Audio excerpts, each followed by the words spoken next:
we're continuing our cannon series. Today we're going to make us a basically a powder charge mold, I'm going to call it. And I'll show you what I got. This is nothing but a block of wood. Now this has been glued together, and mainly the reason I'm using this, it was big enough. So I'll show you what I did. I drilled a hole, and it's off center. Not any particular reason other than I want to drill a hole in this corner eventually and put a screw in it so this thing will turn off to the side. That's my plan.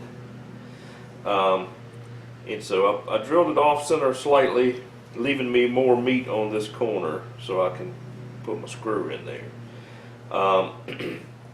In the process I just put my Forstner bit, this big bit, got a flat bottom hole, and I just put that in my drill press and drilled this hole, and basically as deep as I could get it, and it's about as long as my finger, so maybe what, 3 inches. And this block of wood has an advantage in that it's already been finished as well, and so I'm probably going to turn it around both ways, and that way the two finished sides, well, this one was finished. Well, no, this one was finished. This one was finished. And I just sanded a little bit to get these little chips off of it.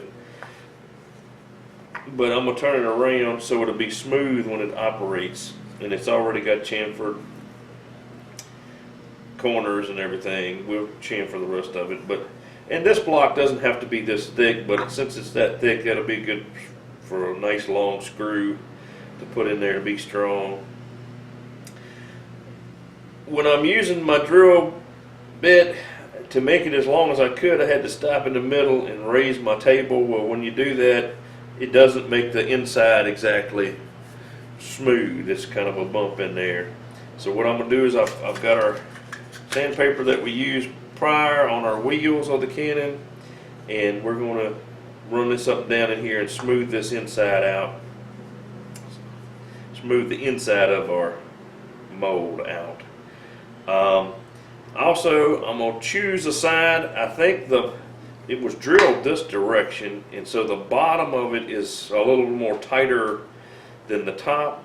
So, and that's another reason I was wanting to flip it over, so when we go to push this thing out, it's conical shape and it'll push down easy.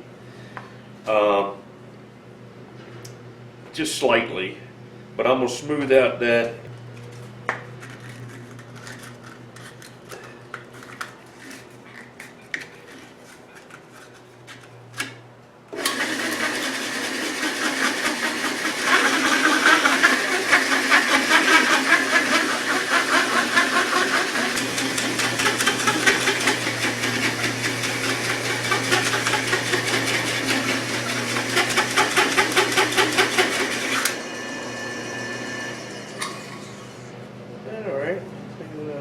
Feeling a lot better. So I think that will work. For us. So next plan is to pick up, we may measure this to make sure I'm doing this right. I'd like the cone, if we're going to have a cone, I'd like the fat end to be at the bottom. And it's not a cone much, but slightly. And so I might throw my calipers on this and measure this, make sure what we're doing. Alright, what I've decided is we're going to use a lag screw. This one has a slick part down here, which is what we want to take advantage of. So we want to drill our hole. This is from the bottom. This is the bottom block. Drill our hole so that this slick part is all encased in this block. So we're going to drill this probably halfway through. Y'all can see that. Well, I don't even need quite halfway. Maybe a third of the way through, and then we'll drill a pilot hole for the lag screw in both blocks, this block and this, in this one, and then we'll put our lag screw in there. We may have to cut that one off or find a shorter one, but that's the size I want to use. And we've got this in our machinist vise so we can adjust the edges here. We want to get that, leave enough meat on your edge so you're not breaking it off.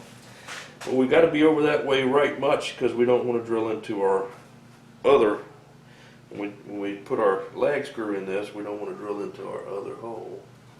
So I don't think that's going to be an issue. So we'll go down about 1/3 of the way on this one.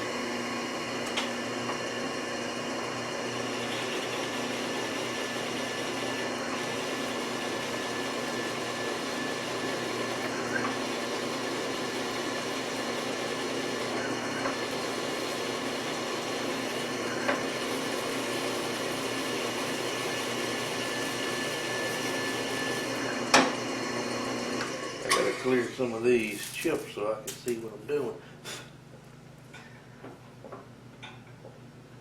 I would say that's nearly half. So I would say that's pretty close. So we're going to take that out, retool for our pilot hole, and put our pilot hole in there. Here we got our next drill bit in there. Do that to get it going. That just helps me find that hole. It's already a center hole down in there, but it's hard to see it down in the hole, so we can feel it.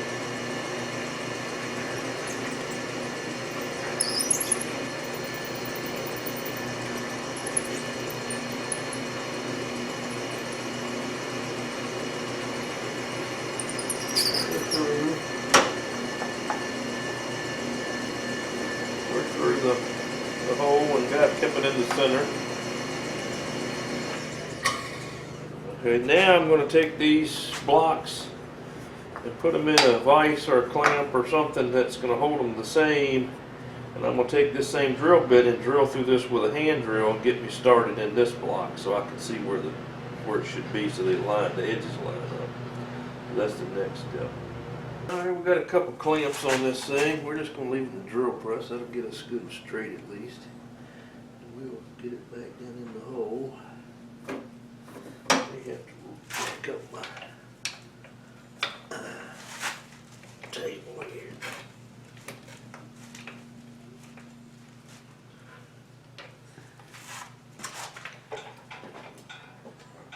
Same little trick with the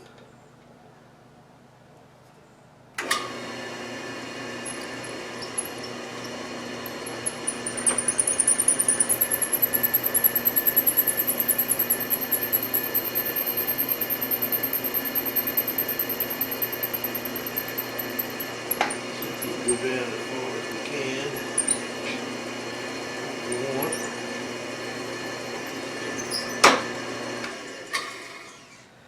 Then we'll take our clamps off.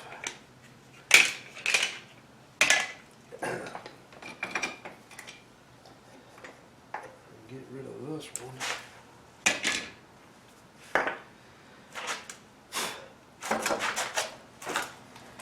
Jack the table back up some more. Not too much. Make sure we can't drill through this. No, I don't want to drill all the way down, man.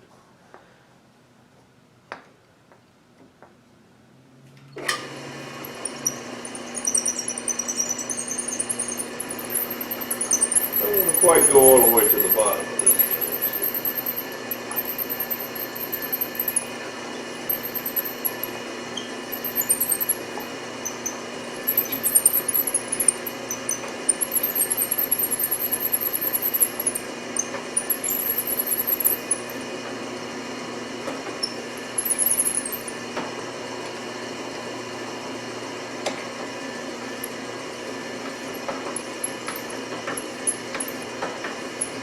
Just run it up and down in here, clean that hole out good so we're not going to split this little board.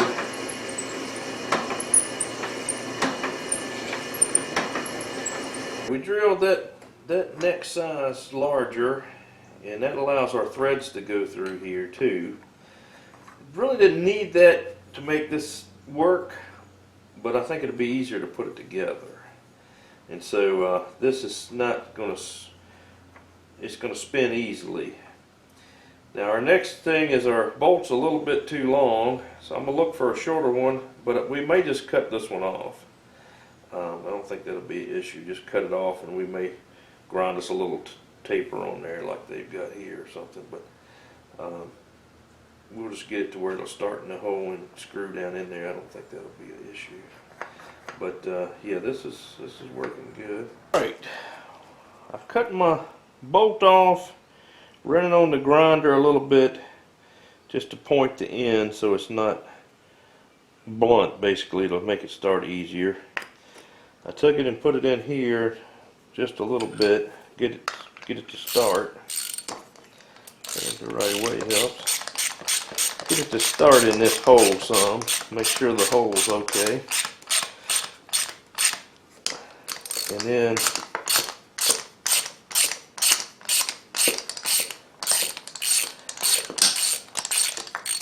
I'm afraid of this thing busting this block of wood, so I'm going to cut it off just a little bit more so I'll make sure that I'm well below where my hole ends, because this end's not going to grab and pull. It's going to bust. It's a wedge basically what we've got. We cut our piece off just a little bit more, so we're making sure that it's not going to bust this block. We've added on a flat washer, and this is our initial testing. Make sure this thing's going to not bust our block and do everything like it's supposed to.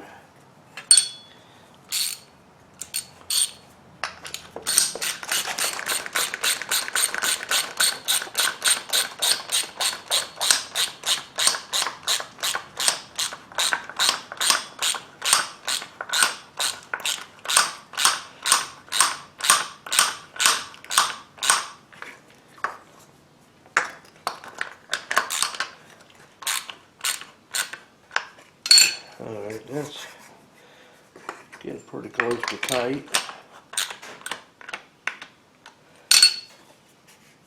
There we go, that's what we're looking for. And so the plan is we're going to make a pounder basically. I don't know if it's the mortar or the pestle. I guess I'd have to look that up. I guess the mortar, the part that hits. And we're going to shape it so that it'll fit down in here with the tin foil around it. So we can mash the tin foil around it, stick it down in here, put the powder in there, and then pound on the top of it. Fold the paper over, or the tin foil over, and pound on top of it, get it tight. And then my plan is to turn this in such a way that we can get that out by pushing it out the bottom. Now I guess you could push it out the top. Either way would work, but to get it out the bottom, we're almost in the way with our side right here. I don't know if y'all can see that or not. See, it's now you can't see the whole circle, so it's not going to push out the bottom. So that's going to be an issue. Now the only thing we can do to solve that is we could do a couple things. We could make a dish out of this side somewhere, wherever we want, like right there. We can make a dish out of that just with the sander, just dish it out. It's pretty close over here on the corner. The corner's only got just a little bit, but if we take the corner, we're getting close to our hole here, really close to the hole, so I don't know if that's going to do us the best. So we may close her back up and just take that, make it where to open halfway and push out. Probably be what I'd suggest. Alright, this is the first one of these I've ever attempted to make, so we're having a little learning curve on this thing. Turning this open like this and cutting this out has helped clear that, and so we can get it to where it's all the way open. Nothing's holding it, so it should push out this way or this way. And now we're going to make the little part that pounds the powder down in there on the lathe, and we're going to make it a several thousandths thinner than this. If I had this to do over again, I would have moved this hole closer to one side or the other a smidge more, used a smaller bolt maybe. I like this size bolt, but maybe just a little smaller bolt. and just move the hole over a smidge, and I think it would have been not such a struggle. I worked on this pretty hard to get this to where it would clear. My sides aren't lining up exactly. I'm going to run that back on the sander and get those to line up perfect. It's off just a smidge, and that bothers me. Probably wouldn't bother anybody else, but it bothers me. So I'm going to run it back on the sander.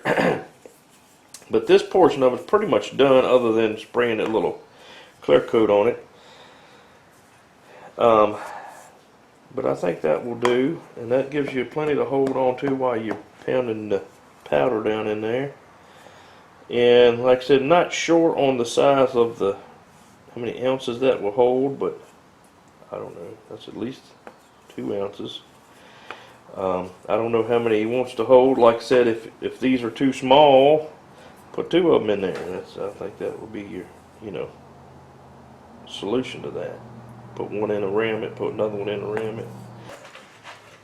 Alright, we're going to do our final process on this powder mold, I'm going to call it, I guess, powder mold. And what I have here is just my food safe finish that I use on my bowls and whatever spoons and whatever else you need food safe finish for. And all it is 50% beeswax and 50% walnut oil. And you can get the walnut oil at wherever you buy your salad dressings and that kind of thing. They usually have the walnut oil. And all I do is I put it in a little glass jar.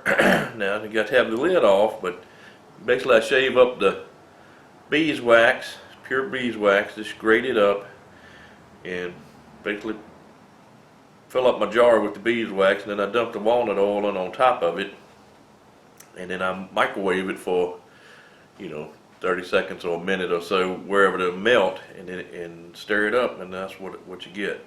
And depends on how much walnut oil you add to it. It can be more of a paste. If you add a little less, it could be more stiff.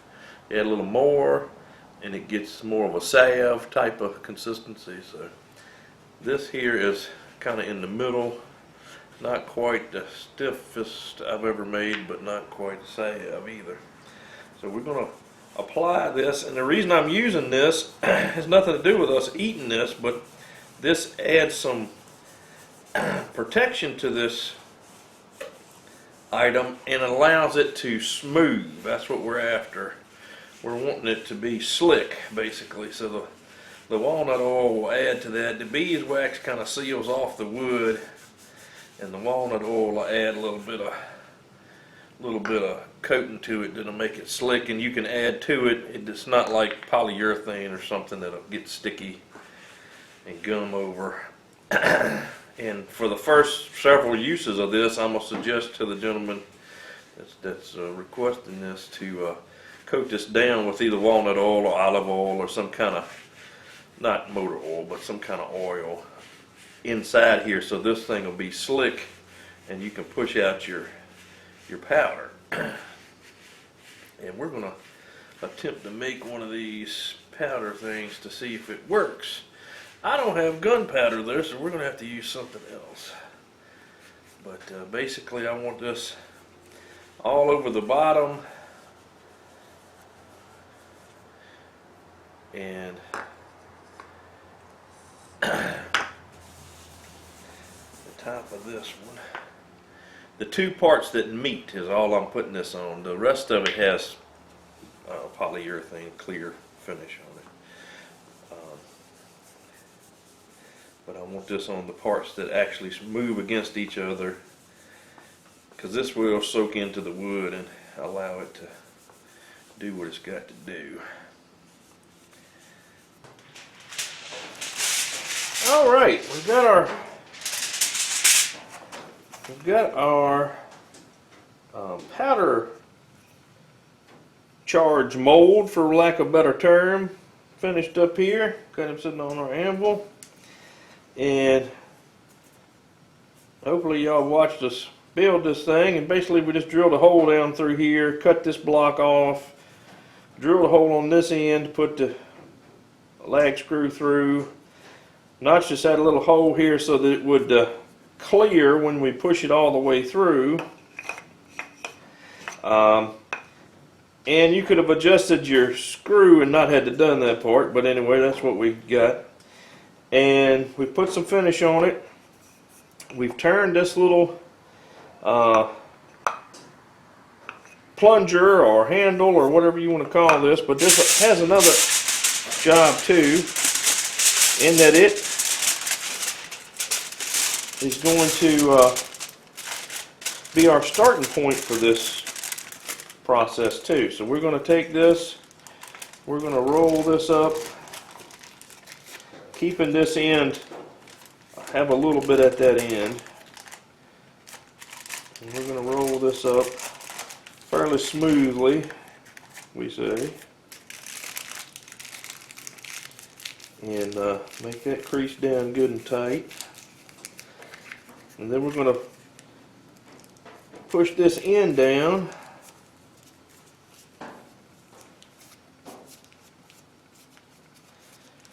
We could even tap it on something. I don't want to tap it on nothing dirty. We'll tap it on something to flatten that end good. Make sure she's good and tight. We stick that down in here. We pull this out without mashing the tinfoil. Now you put your powder down in here, and you could fold over this end.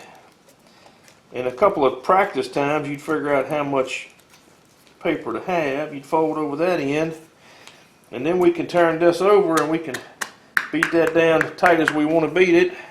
You know, once we get it going, we can really do that. And then the final step of this is to push this thing out. So we line this up and we push it out, and you have your powder charge.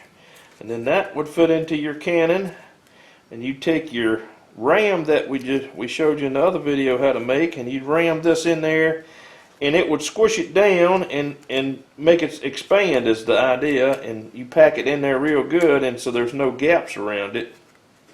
You don't want any air in this thing. Pack it in there real good, and then you can shoot your cannon. Now, you know, modern cannon, what we don't put any shot or anything in it. We're just shooting out the powder. Makes a boom noise and blows a little smoke, but they do that for the reenactors around here. But this is my version of a powder charge mold. I'm sure there's other versions, because I didn't look up anybody else's thing. I just thought of this, and I said, well, that should work. The only thing I'm not sure of is if we did the right size. This may be slightly small for his cannon, and I don't know if we get the right height on this either. I don't know how much powder he uses. He told me ounces, but that doesn't translate. I don't know, you know, volume versus ounces kind of deal. But if it's an issue, we can drill this hole a little bigger, and we can make another plunger a little bit bigger. It's no big thing. We can adjust the sizes if he says this isn't right, but it needs to be, you know, a little bit bigger all the way around. That would be awesome. Or this may work perfectly. If this is too small a charge, just make two of them and put them in there and ram each one separately. I think you'd be fine with that too. Thank y'all for watching this. This is one of the parts of our cannon series. I thought that was pretty interesting. As a traditional artist, you get all kind of requests, and I thought that would be pretty neat one to video for you. We work on every kind of thing here, and this is just my version of it. I'm sure somebody's got a different version. Love to see videos about that too. I just didn't have a chance to look up what other folks had done, and hope this helps you out. Hit that like and subscribe, and see you on the next one.